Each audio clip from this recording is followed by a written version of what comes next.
I started volunteering in 2011. I started volunteering because my dad's been doing it for 4 years. I've always wanted to be a volunteer, and I just like the aspect of firefighting, the job that it entails.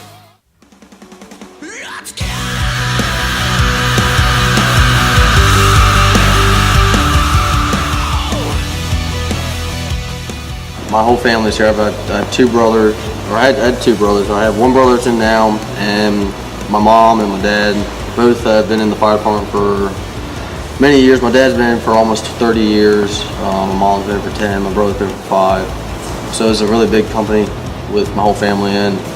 And I got a cousin in here too that's been in for at least 3 or 4 years. I started volunteering in 2012 because my family has always done. Grandfather was in Fairfax County, and my dad and my mom volunteered in Coatesville and Lovettsville, and it's just what I've always wanted to do. Started volunteering back in November of 2009, and I've always wanted to do it. My dad used to do it, and I've always wanted to be a part of it. I started volunteering when I was 16 years old, and I did it. My father was a firefighter, and I wanted to, always been community service oriented. I started down in Virginia in 2010. I started to volunteer because I thought I needed to give back to the community, and I was able to. So I thought that was very important to be able to help people that could not help themselves. I started when I was 16 years old in 2010. I like to help people, and I found it as a way to help my community. I started volunteering August 2012 before my senior year in high school.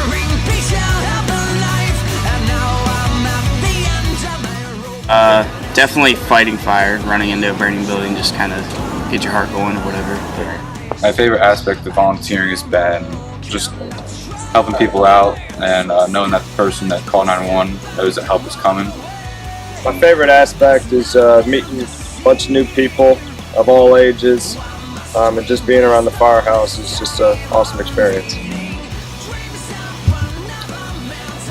I like to see the change in the community and what you can do to better it and the difference you make.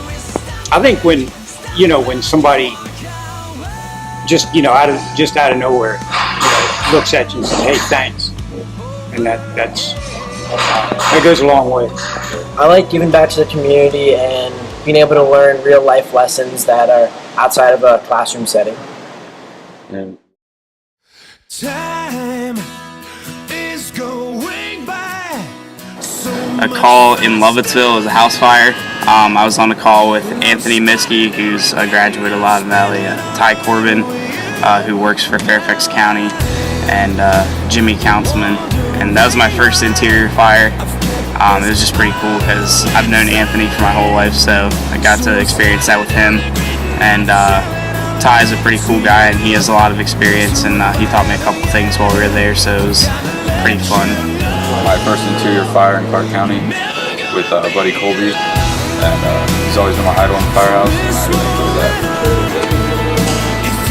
Fire on Christmas morning, so I was trapped inside of my house. Parents didn't know where they were. Just found the dog and made everything Christmas. The plane crash up on Mount West, and I've had some other calls, but that one it was pretty real, and there was it's unfortunate that there were no survivors, but it seems to me that for me the calls that really stand out are the ones where there's been a fatality, and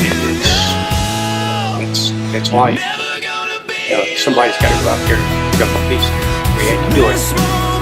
There's always going to be that, every once in a while, but talking to the other people who are on the calls will help you out a lot. Things like that, and they have also a system if you need it that with kind of people to talk to that will help you. Memorable good and there's memorable bad. I think I wouldn't say good as in, but something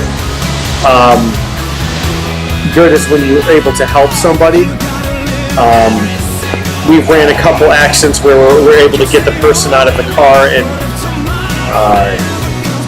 save their life. So that, I mean, that's a bad situation, but a good outcome that the person survived. But there's other ones that are memorable for bad reasons, house fires and other accidents that people don't make it. So they all stick with you.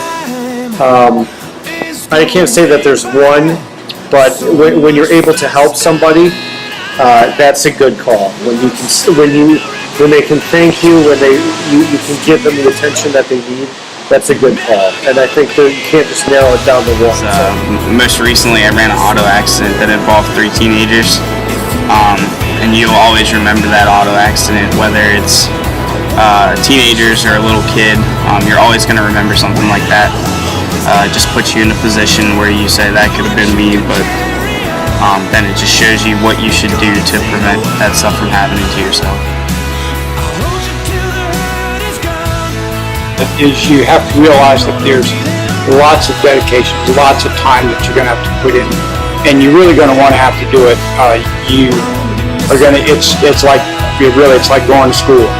As much studying and reading as you have to do.